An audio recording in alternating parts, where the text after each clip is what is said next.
Garnet you. See, Medawa say na yebehwe a food importation aspect or the atudwa na fe. Yetimi ahwe de awrade beye na ode beboa o man Ghana. Na fe yetimi aka bi se de beye Ghana betimi afri adomu e de akọ adomu. Na eyarehusem bebre. So oba bi pim ewo o man Ghana mu a eyarehusem bebre Ghana for ya anhwe ne yamfa ne ma bi antoto na kwan mu a. In fact, Ghana mobo na ubetimi aka na waka sisei ukasa wo ka wo be kan sisei ni nyina na kyese empanyimfo ye ne wo mote e wo ma Ghana mu no the most important thing also wo ye e de boa wo man Ghana na Ghana timi free adom mu kwa adom mu e problem ma wo man Ghana na wo dwene ho a wo bisa se we mu no omu wonim de a ye de bu man we mu no adwen be ne wo mu dwene eze se eye abro ene wo mu ye Ghana anase eyeden enti untimi nka enyi yempanyimfo emfa mfrim bebre because ni nyina mu no eye niema ano odin na se ye kase ye beka no kre no ni aka no kre na kire Ghana for dia ene na e wo se Ghana for miminu mienu no e wo se yetimi pe abrabo papa na fa yetimi pensia no papa na fa yetimi pe adwene e betimi aboa Ghana ama Ghana atimi afri aye 1 point akọ another point na ni nyina mu no eye menu mienu ye decision aye de abato no e de ma the politician adwen se ye de abato no be ma nkofo a omu wonim de e wo man Ghana mu no mbetimi aboa ama Ghana atimi akọ nanimu a ene there is no harm in trying na ebetimi aboa bebre ama wo man Ghana atimi afri adomu akọ adomu enti meme de the least said about these people is the best. Okase ne mebo okase oka obaka ma akwakosi baabi a anhwa obedidi yempanyimfo no atem akansema emfra e de akiremu. Now what about asema ye kan na no pay food importation from outside Ghana? Ghana ewo arable lands a eni kwanse ye ho kire yen in terms of aduane because yes ye wo arable lands bebre na I just said, I'm catching once and I will say, Ghana, you was a baby. Yes, yes, Mitchell baby. Say, a dear pa, ne high on my Ghana, yen Timmy emphasize him, dear, we assassinate Dahono, yen Timmy person him, dear, na yen fan Yajuma, and more my Ghana, and Timmy Conanim. Now, I am near market to be, but all said and done, ye better nothing, yet to me, Akibi. And Jabia, and Nam Sena or my Ghana, what problem about in Miane? Ene ekom ewo Ghana ntino ena papa ye friend ye Nana Dankwa Akufo-Addo president for the Republic of Ghana ye na dwen say what the dwumadie bi a wahyehyɛ wato din a wapaw no say ya soye e de ba o man Ghana mu na efiri saa bre na ekono Ghana ekom pa de kom ebi ensi Ghana biwa ye to din planting for food and jobs eti wode saa ade we e ba ye no obie no as a ministry ewo ho a na afi enkofo etimi eda no papa osaya koto onmu na eda no a saa ade ne bae no na obi anu senka Ghana eho betoye na eye denti ena Nana Dankwa Akufo-Addo ni trimupo ene se wode planting for food and job ebeba na botaye ne ye den afi wale mo ma me the picture one no mo fanto so ma yahwefo na afo mu hwe na afi ye hwe said the politician no okasa otimi ye ne nsem na wo ka kire Ghana for no enu tia me ka kire say it is enough of these things Ghana for yenye yadwene ye me say MPP ntimi nye NDC ntimi nye mamu hu eye baumia se oye angel ene Davida onye angel ye hu wo mamamuo ehu wo munsa no adwuma ene wan na ekasasa wo ba obeye kuayo ye Mr. John Dramani Mahama na penso na ye 3.1% agricultural growth yes me kan okra kire wo ene maka kire wo dada say the politician no obu amamuo na sabi nimdie woni bi yes 3.1 me be prove a kire wo Nana Dankwa Akufo-Addo ka kire ye nyina na mom agese wo kotena nchen wotena nchen na fe wasue nyansa na obaye Ghanaian ba wotiso sisi idea oboa wonim saa nimdie no na wo Ghana ni na yo na ekasa no oni saa nimdie no picture 1 or say planting for food and jobs no Nana Dankwa Akufo-Addo de bae no say ena na botaye no etie 1 to ensure immediate and adequate availability of selected food commodities patochenie etikefri nokoi aponchinam nkenya ade ho ba ye den e wo Ghana yes say planting for food and job na aponchika planting for food and job na aponchika okay ntinka we e be ye available on the market unni problems aponchinam unni problem wo Ghana nti Ghana ni na wo hwe me pa cho bisa ho first phase 4 years atwam planting for food and job on first phase ya wie ya ba second phase aponchinam no e wo market ho mpacho wo ya no na fa ade ni ebu a ni buofo aponchinam bi ani market okay eti availability of selected commodities otom di nuane bi si ho a na no mbe ye ho adwuma mpacho abro na bro ka ho is it available on the market yeah very cheap on the market no mpacho it was under planting for food and job mpacho banche ne bode they would be I was saying come available on the market now for cheap on the market are they applicable e wo ho sa no enti eno ayaminu mienu enti botaya what the buy is planting for food and jobs no nanka we say availability of selected food commodities ebe ye affordable pacho enti eno no enu nie pacho mo mama eye one no afei 2 to provide job opportunities for the teeming unemployment youth in the agriculture and allied sectors. Pacho senka djuma ni timi ye ya enka edi enuma ebema emebru na omu eba eye Ghana na jobs na butai no nti planting for food and jobs yen hwai emebru dido se na timi nya aye afu adu abanche edua bode eye nyan ene mponche e wo ma Ghana contract no ma empanifo chema wuntumi in Asante region ya na odi dua ebro ye nya ye no hu ye ya mfa ma wukuani no ya de memma contract no memma mu empanifo ne sika say begu omubo okay enti eno no objective no hwe se otimi achieve ya na say we defeat number 3 was say to create general awareness for all formal workers and public institutions to farm and establish backyard gardens. Nanka chese ye bema wo bia ni ada ho se afei afuo ye emfaso wo so etu da chikwa betumi adua banche bode menkani ntosi ni mako kakra bi wo ho nanka timi aboa amoa ye na enipa do se na chese concept yase a wo mo de saade we enti eno ejina the politician no and to serve as food import substitution.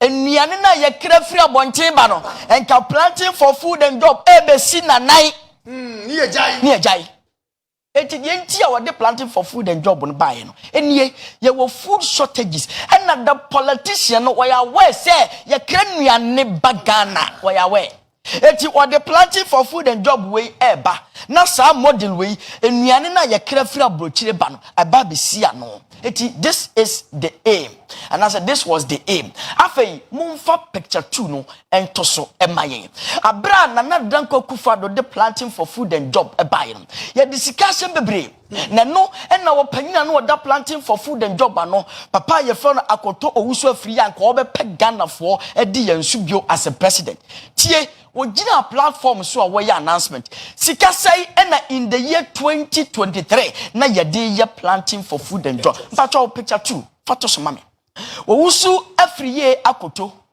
the GOG announced the allocation of 660 million Ghana cedis. That is 57.5 million US dollars for planting for food and job implementation in 2023.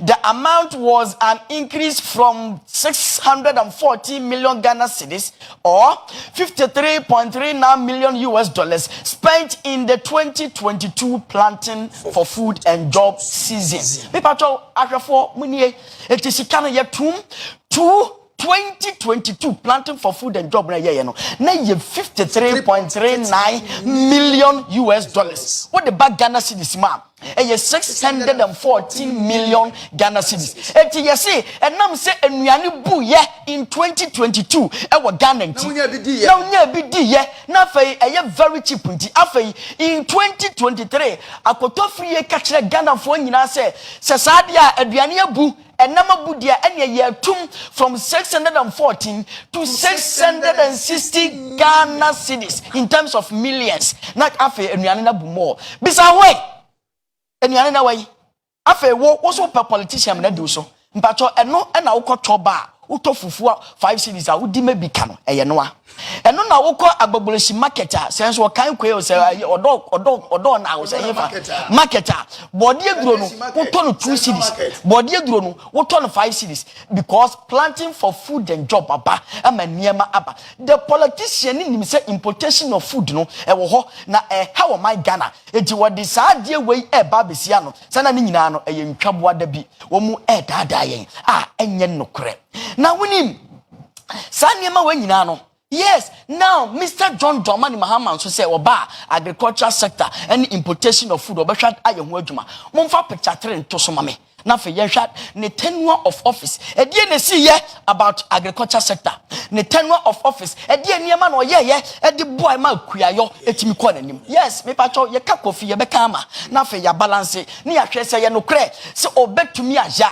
No problem. Yemfa o mine nse no. Afa yes, yenka kofi ni yenka ama. Eti planting for food and job no sika ne niema ye dia awuram ni objective no Ghana ni a wo beto about 2024 hwei se kuayo no akwana nim enuano no abu na sika ye dia awuram no sisi ame no ka se ya launch phase 2 of planting for food and job enuano no binim se sabre Ghana for di madanse se abu e wo Ghana and for that matter agriculture sector no it is booming and eboa em economy no etimi akwanani na auto body betim 5 cedi no me bato esa na tie on okay etitie niye sisi a wa launch phase 2 of planting for food and job usika no or the year do no awope because there's no accountability when it comes to this afa picture 3 tie na nado dankwa kufado ejina simpie so abra obefa abamya fufuri na wo hwe agricultural sector entitie ne nsema o ka kire Ghana for and I quote it is important to put on record that Ghana's agriculture was put in a state of decline when I became president. Prior to 2017, the performance of the sector has been erratic, recording a growth rate of 0.8% in 2011, one of the lowest in modern terms. It improved albeit slightly to 3.1% in 2016. That too was a not better story. This growth pattern was a lack of fertilization and support for the agriculture sector by the previous government. No. But Mr. Mahama, the performance and Kufuado catch Ghana for in 2011, agri sector was 0.8%, the growth. In 2016, it was 3.1%. And that time it was President John Dramani Mahama. Yes, exactly. The former president. Yes, exactly. And the NS was so about to grow agriculture sector now. I don't know mechanisms are what they be good from because or say or beboa or the infidie ni nyema beba. The tenure of office in 2016 no infidie na intimia improve, fertilizers na intimia improve, ama agri sector intimia nyane nanso engina. But when we na politicians, it mean most of the times can yama we are and money no one. Now kwasi the politician nim the problems and or how Ghana come when it comes to importation of food. Now nyama wo credit free abroche ba o my Ghana ma me patcho ubesu na e wo sesabi adwene no bodam wo hwe nyama bia mpanyifo kra e free abrochira wale picture for hwe na nado dankwa kufado ne tenure of office and nyama ye kra in terms of agriculture sector, in terms of food importation. Now be sure my Ghana. Picture 4 about 721 million US dollars was spent on chicken. Was it? Yes. About 721 million US dollars was spent on chicken and fish imports.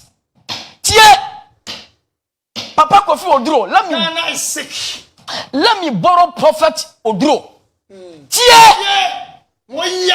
Yes. Ghana yale. Ghana yale. 721 million US dollars was spent on chicken and fish. Also, we leaders. You call these people leaders. Now, upon that, eti emponchini nyai na yakofa free Burkina Faso planting for food and job no ewai na tie secret ni nyai ade ba akopa ya ka me se meka secret na chiro mama nto aso enye no nko a 35.7 million US dollars on meat. Who the meat? Namchinam. $37.7 million.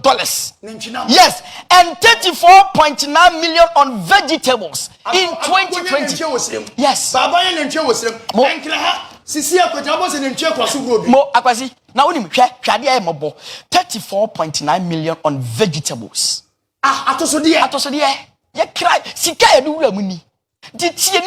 So be catch us all leaders are other commodities which are contributing to the rising import include tie eniema eboa emma afe eniema koso abra ye di nuane flabo chire no ebi cooking and essential oils, beverages ensa ane dokodoko sa niema wo nyina ka fruit yes yes 17 million yes akwasi me say wo se wo leaders oil yes me say wo se wo leaders now there's we kwade oil no kwade there no problem na hwade na ntwinam akokonam ena fish amane ene kako ene opoku sad mani afua me de je woyere ena afei ensesa wa nyina otwe sad nam we fish nam we kabom 721 million US dollars and you tell me you have leaders who are governing your state me pacho da bida enya no kure na me say yetumi kinkan na ye betimi ya to so ama the politician na nkasa hwe bi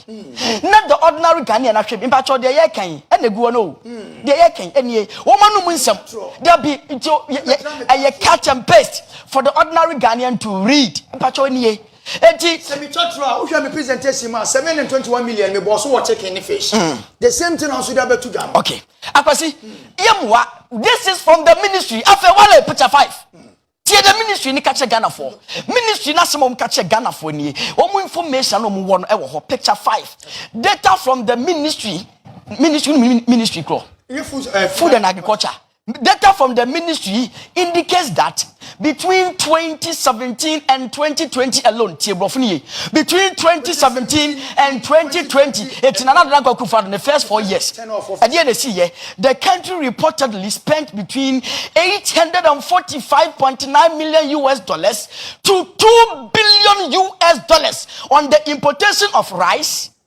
poultry and tomatoes among others. Yes, Nishia meaning Timmy mine. Yes, between 2017 and 2024 years, Nana Adanko Kufado, Yafa emo and Takramwane and Kukone Sanyamano, and Afe tomatoes in Yamabi Kikamwa, and Jambo from or Pepe a Hanum Adrianai and Num a Chiliponkno, Equasi or Pepe near new US dollars. Yes, mechanic Canada. They are aware. And yet, oh, Mrs. Stop it. Now, secret in your yes, I deal with. The secret, you know, actually, in ye. Politician, no, do my Ghana son. Woman, a coffin money flap with Chilipa, at the Babu warehouse. No, for woman, Yama Ghana for. And here one. Number 2, the bigger co-stores I work Ghana, and the politicians, dear. Okay. But what you say, Canada Japan, there one sika, when you buy, on your minister, the Canadian one dear. Then, one way, ministers ni MPs no omo yire no omo fiefo omo bie sa shops akese dia ma wo mu na wo refi tema ye ko dum som me ka no kra che o plane me na me okuma se dum so tai generators na ye NDC for ne de ba me ka no kra che the politician na ye omo dia. Number 2, filling stations NDC for ne bie yes me ka no kra dem me di manu hu ye enti ene enuane aye kraba enkoko aye kraba emo aye kraba na de ya bote sema aye awre sema aye dam tomatoes aye kraba almost 2 billion me pacho sa de we 2017 to 2020 aye nana dan kwakufa do ne ministers wo mu na operate sanime. Yes, and you want to come and tell Ghana and say to about enfamamo. Me see do bia bekabiano their past record ye be play and their chile wo no man will say yes sa Ghana ye timi kenkan enti wey ene niema ekoso e wo Ghana na kwasi wale 6 ne nto aso na fa yenhwe niema ekoso wo Ghana in terms of importation and agricultural sector 6 no ti de oka. Ghana's import of essential food commodities has reached an average of 2 billion US dollars each year. And from 2020, almost averagely 2 billion importation of food. Yeah. Yes. It is only a leader. No share angry. Now 4 years. Oh, Ghana's import of essential food commodities. Essential food commodities are there. afa ntosi nantwinam afa nkokɔ any fish when are essential food commodities no won't nya bi mpacho eniye good. Ghana's import of essential food commodities has reached an average each year. Yes, has reached an average of $2 billion each year. And from 20. Oh, Akwasi, stop it. See, I got that 3 billion for IMF. You demand 2 billion a year. Yes. Now, yes, Ministry of Finance. And 4 years, 8 billion. 8 billion. I know quite your average. Not just I know what from and what from any. According to the Ministry of Food and Agriculture, key foodstuffs, including Ghana Yare. Key foodstuffs, including rice, poultry, sugar, tomatoes, comprises a chunk of the imports.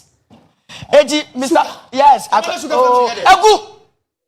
John Dramani Mahama, and Antimian produce rice. Yes, me patro avayi me nyadwuma. Avayi me rice and nyadwuma agu. Yeni poultry. Dabi enkoko, dabi me say Boris B Kumase. Ana kwasi da kon se kwabra da kon mi so ano me ti se no ye poultry fa. Me be na ino. If you mention ba. Me patro eno ani nyina ekofom enkoko no we. Me patro bobo enie ena wa hai na de ya komatie tomatoes ntos abra nsuo nya Ghana na me ye chintos wa yiwam nsuo enya ko jame nan ya efifi enti wo ka chem so we leaders wala picture 7 mo fa nto asoma me na o politician be job da da wa think wide na bia wadwem why akufado mra na akufado time enie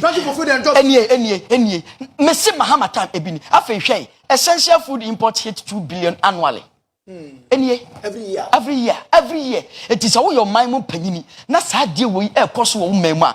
If you don't stop it, o mind boboka. Na wonim, wontimi stop if you say no nkofo e na de ba. Yes, okay. Me sit na me yes person. Back in those days, na Ghana was sponsored, Black Stars was sponsored by from Rice Master. Yeah, Rice Master. No mo dey over 100 bags. Yes, e de ma Ghana. Akwasi nya ntachi na ye FA president. Emo no ye hu ba bi efa. E no ka hu bi se ne obi store dia ma na here no wo ton se ne de e na ye tim. Yes. Ye nim ba bi na Black Stars mo ne fa. Eti eye say ya. Eti afa wale fa 8 ne to aso. Na afa ye hwe eniema ekoso e wo Ghana. Me ka wi Akwasi na afa wanka to hwe se wo man na wo tim no e bebo wa. Import value of food products in Ghana 1998 to 2019. Na afa the latest no afa hwe ade December 12, 2022, and as I survey a buy. The value of food products imported into Ghana amounted to $774.2 million in 2019. This was a decrease from the previous year when $774.2 in terms of million of the product were imported. In the given time period, the highest value of food import was achieved in 2014 at nearly $1 billion. Mpatotio akaka krebi na 2014 John Dramani Mahama penso yenya 1 billion. Nanso yenya nanka the highest na da ho no e da ho under Dramani Mahama 10. Ye kra nuane afra bochie no nanka ono no lidi basisi ye kese yi edu $2 billion. Na danka yes na danka kufado ne operational terms no eti wo ka de na kire me about importation of food wo ka de na kire me about we leaders awo ma Ghana wo ka de na kire me about the politician wo ka de na kire me say Ghana ye ni forest wo ka de na kire me say Ghana ye ni arable lands wo ka de na kire me say Ghana ye ni visionary leaders wo ka de na kire me say Ghana ye ni entrepreneurs ewo Ghana edie na betimi aka edie convince me amametimi ato aba papa edie amampanyifo wo ma Ghana na Ghana menso menya hoto na metimi didi miensa ewo ma Ghana. Looking at what my president ama wena no pay nimdie papa bia ni Ghana yedie papa bia ni Ghana enkoso papa bia ni Ghana na afa Ghana mpuntuo no ebeye din. It is a Mr. John Dramani Mahama say oba no obeye Ghana ye no the agriculture ba ene emese afa na wotena chie no sabi waso enyansa na wate Ghana for hawase na wase obetimi aye so obetimi aye no problem me dey me say I am yet to be convinced because minimum nyuma na afi wale mpacham dama say minimum nyuma ana meti wo ma say na wo mu nsem a wo ka no me di mani enso ahu bi eti so obi ka kire wo say obeye e dey ama Ghana for a ene well ye nyina wo assess them Men so I will assess them. Na afei yetimi move Ghana forward. Na Ghana or minor ye pese ye na afei food importation. Pamcho, I am okay with what is on the screen. I'm okay with it. Na afei food importation and na afei delivering of food items. Na Ghana agent na so. Akwasi se Ghana ye my papa me se me nkakoto say ogina court. The reason being that planting for food and job won't mean accountable to the ordinary Ghanaian. But Nana Dankwa Atina so Ebunenia Guso. Afe wa launch phase 2. A huge sum of money. I was okay price me refi 600 something 14 million for planting for food phase 2. Me patrol any phase 1 no enuane no way. Accountability no way. Na osa akoto way. Na ni nwasem onti onso if se Ghana ye wa refie ye yare short memory. Nanka oba begina abepe amamuo no edi presidency no nanka obepe di because wodi usika no wantimi enye eho akanta bia ankyerɛw and obi amisa obi ahwe enti enuane a yekra edi free nkofo close enye nnuane a yentimi nye o bankye yebetimi adua eburo yebetimi adua emo yebetimi adua ntosi yebetimi adua mepato anantwie yebetimi anyen enjene yebetimi adua aden na yentimi nye na odi $2 billion ena ekra nnuane eye ne nkofo yes US dollars eye ne nkofo ne kraba Dear your body in Yasika. Oh, I can see. Phone for $391 million US dollars convertible Ghana citizen. How much for 12? Now, but who's Calbina and call calculator and so. Anyway, politicians only a confidence tricksters. They are sycophants. They are hypocrites. They are big liars. They fear not God. It is why you're very tactical. No one for tactics. I need Juma. I will mind Ghana. Baby TC ya. Media, my present yama. No crime can't my old town fana. The patrol, we ain't no creno. Na yam picky. Do bet me a boy Ghana no. And you're the politician. Then so we need choice beer because a 2-party state and a Ghana. I was it. Me that's it. Okay. I am a Ghanaian, so I want to quickly say that I'm not speaking on behalf of any government.